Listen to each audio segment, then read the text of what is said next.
রাস্তাটা দেখো একদম ভয়ানক, কেউ নেই, পুরো ফাঁকা রাস্তা, এত ভয় লাগে। হ্যালো ফ্রেন্ডস, সবাই কেমন আছো? আশা করছি সবাই ভালো আছো। তো আবার আজকে একটা নতুন ব্লগ নিয়ে চলে আসলাম। আর আজকের ব্লগটা হচ্ছে সরস্বতী পূজার আগের দিনের ব্লগ। তো আমি পোস্ট করতে পারিনি সময়ের অভাবে, কারণ বাড়িতে পুজো ছিল, তার জন্য। অনেকেই মনে করো আমি কমেন্ট পড়ি না, কিন্তু আমি সবার কমেন্ট পড়ি। সবাই এইভাবে সুন্দর সুন্দর কমেন্ট করে যেও। তো এখানে সবাই আমরা প্রদীপ তৈরি করছি। এই 108টা প্রদীপ তৈরি করতে হবে। মায়ের পুজোতে 108টা প্রদীপ দিতে হয়।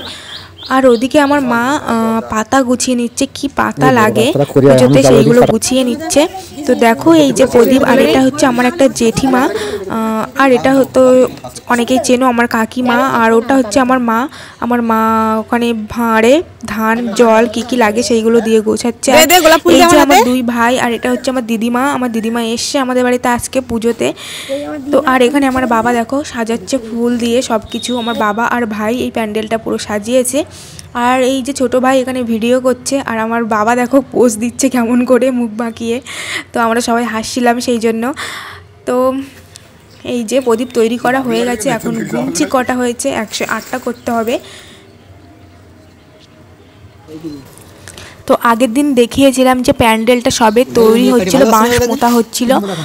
তো পুরো হোমমেড প্যান্ডেল এটা, আমরা বাড়িতেই তৈরি করি প্যান্ডেল। আমার বাবা ভাই সবাই মিলে এই প্যান্ডেলটা তৈরি করে ছোট্টখাটো করে। আর এখানে দেখো দূর্বা ঘাস গোছানো হচ্ছে। এখানে হচ্ছে 108টা দূর্বা দিতে হয়, সেই ঘাসগুলো গুছিয়ে নিচ্ছে কাকিমা আর মা মিলে। তো গাইস প্লেট ডিপার্টমেন্টে আমি আছি। আর এটা হচ্ছে আমার একটা জেঠু, বাড়ির পাশে বাড়ি। হ্যালো গাইস, আমরা বেরিয়ে পড়েছি নেমন্তন বলার উদ্দেশ্যে। আর রাস্তাটা দেখো একদম ভয়ানক, কেউ নেই, পুরো ফাঁকা রাস্তা, এত ভয় লাগছে। তো তোমাদেরকে একটু চারপাশটা দেখিয়ে দিই, দেখো কিরকম ভয়ানক জায়গাটা। আমরা যাচ্ছি, তা প্রচুর একটা ভয় লাগছে, তবুও যাচ্ছি, কিছু করার নেই, যেতে হবে। পুরো এই বাগানটা একটা ফিল্মের শুটিং হয়েছিল। এই যে পুরো ফাঁকা রাস্তা, কেউ নেই, কোনো বাড়িও নেই। যে এদিকে পুরো ফাঁকা মাঠ, সেই আমাদের এদিকে 3-4 দিন নেট অফ ছিল, 3-4 দিন ভিডিও করতে পারতাম না। আবার এই 3-4 দিন পরে ভিডিও করছি, কারণ অনেকেই জানো যে সন্দেশখালীর ঘটনাটা, তার জন্য 4-5 দিন নেট অফ ছিল। 4-5 দিন না, 3 দিন ছিল, তাই তো বল? এখানে 3-4 দিন নেট অফ ছিল। গাইস আমার বন্ধুরা খেলতে গিয়েছিল, ওখান থেকে বাড়ি ফিরছে। দেখুন এটা প্রশান্তির দাদা। আমাদের বাড়ি পুজো, সরস্বতী পুজো সবাই যাবা, কখন নিয়ে আসবা? ওই জেঠু বলে দেবা। তো গাইস আমরা এই ঠাম্মাকে বললাম, এখন এই ঠাম্মা একা থাকে বাড়ি, এই ঠাম্মাটা বাড়ি একা থাকে, এনার ছেলেটার সাথে থাকে। ঠাম্মাটা একা থাকে বাড়িতে। দেখো কতটা মানে ভয়ানক, চারিদিকে একদম কোনো বসতি নেই। আমরা বেরিয়েছি আমাদের পাড়ায় নিমন্ত্রণ বলতে। তো অনেকগুলো বাড়িতেই বলেছি, আমি সব বাড়িতে দেখাইনি। আমার ভাই আর আমি বেরিয়ে পড়েছি, সন্ধে হয়ে গেছে, কারণ বাড়িতে অনেক কাজ ছিল, তার জন্য সন্ধ্যা হয়ে গেছে। এখন বাড়িতে গিয়ে আবার প্রতিমা আনতে যেতে হবে, তার জন্য আমরা তাড়াহুড়ো করে বলছি। আর আমার ভাইয়ের বলার কথা ছিল, আমার সাথে আসার কথাটা ছিল, কিন্তু ও কোনো বাড়িতেই নিমন্ত্রণ বলেনি, সব বাড়িতে আমাকেই বলতে হয়েছে। এটা হচ্ছে আমার ভাইয়ের একটা বন্ধু, ওদের বাড়িতে এসছি বলতে। তো ওদের বাড়িতে কেউই নেই, ও একা বাড়ি আছে, ওর সাথে বলেই চলে যাচ্ছি বাড়ির দিকে। তো এখন বাড়ি চলে এসেছি, এসে চা খাচ্ছি, চা খেয়ে তারপরে আর চলে যাব প্রতিমা আনতে। আর আগের ব্লগটাতে তোমরা এত সাপোর্ট করেছো, এত কমেন্ট করেছো, তার জন্য আমার ভিডিও করার উৎসাহ বাড়িয়ে দিয়েছে। তো তোমরা এইভাবে আমাকে সাপোর্ট করতে থেকো, তাহলে আমার ভালো লাগবে ভিডিও করতে। আমরা প্রতিমা নেওয়ার জন্য বেরিয়ে পড়েছি। এই আমার দিদি, এই আমাদের লালু, এই আমার দুই ভাই। কোথায় যাচ্ছি তোরা?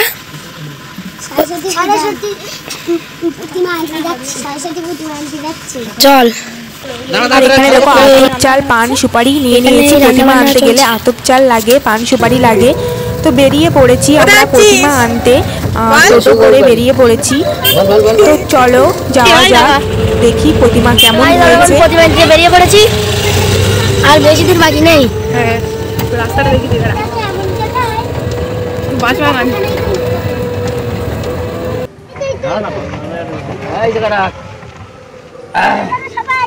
তো আমরা এসে গেছি, পৌঁছে গেছি যেখানে আমাদের প্রতিমা অর্ডার দেওয়া ছিল, সেখানেই চলে এসেছি। তো এই যে দেখো এখানে অনেকগুলোই প্রতিমা আছে। আমাদের অন্য একটা প্রতিমা পছন্দ হয়েছিল কিন্তু সেটা ভাড়া হয়ে গেছে, ওই জন্য নিতে পারিনি।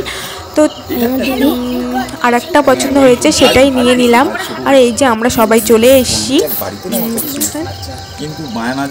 প্রথমে আমাদের এই প্রতিমাটা পছন্দ হয়েছিল, কি সুন্দর দেখো।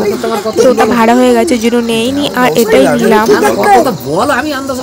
আমি যে ঠাকুরগুলো দিছি সব 1200-1300 এরকম করে দিছি, আর বছর 1050 টাকা খরচ দিলে। তো এখানে আর কি নিয়ম কানুন আছে সেগুলো আমরা করছি, মানে আতপ চাল দিয়ে নাকি কি বলতে হয় সেটাই আমার ছোট ভাই বলছে। আর যে প্রতিমা তৈরি করেছে ওই যে আমার ভাইয়ের পাশে দাঁড়িয়ে আছে। আর এই প্রতিমা নিয়ে এখন আমরা বাড়ির দিকে রওনা দিলাম। আর শুনো একদম, আর দেখো চারিদিকে কতটা অন্ধকার। এই টোটো চলে এসছে। প্রতিমাটা তুললো, দাও দাও একটু দাও।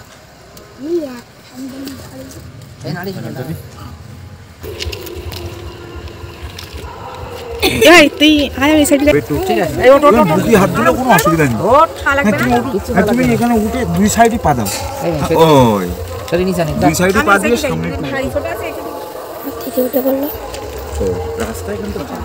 একটু যাও, আস্তে আস্তে। বাবু বলে গেছে আমি পুরো নিশ্চিন্তে, তোমার বাবা ন্যায়, আমি বলা লাগে না, আমি করলাম। ও এবার হ্যাঁ আসবো তো। সন্ধ্যার দিকে উঠবে। আচ্ছা আচ্ছা আচ্ছা আচ্ছা। আমরা বাড়ি পৌঁছে গেছি ঠাকুরটা নিয়ে। আমরা বাড়িতে চলে এসেছি, এবার প্রতিমা নিয়ে বাড়িতে ঢুকবো। এইটা হলো আমাদের ড্রাইভার প্রতিমা আনার। এই দাঁড়া সঞ্জিত, ঠিক আছে না না ঠিক আছে। বাবা প্রতিমা নিয়ে এসে গেছে।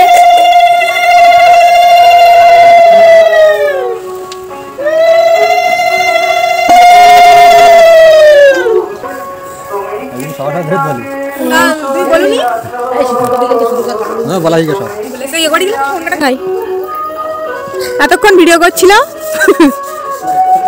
ক্যামেরাম্যান, এতক্ষণ এখানে সব টুকটাক গোছানো আছে, কালকে হবে সবকিছু। কাল ভোরে উঠেই রান্না বান্না হবে, তার জন্য এখানে সবকিছু গুছিয়ে রাখছে।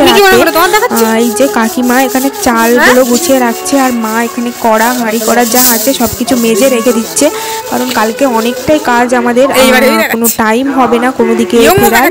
তো এই যে আমার বাবা এখানে দাঁড়িয়ে আছে। তো ভিডিওটা কেমন লাগলো আমাকে কমেন্টে প্লিজ জানিও, তাহলে আমি বুঝতে পারবো যে আমার কোথায় ভুল হচ্ছে কোথায় ঠিক হচ্ছে। তো ভালো থেকো, সুস্থ থেকো, আবার দেখা হচ্ছে পরের ভিডিওতে। টাটা।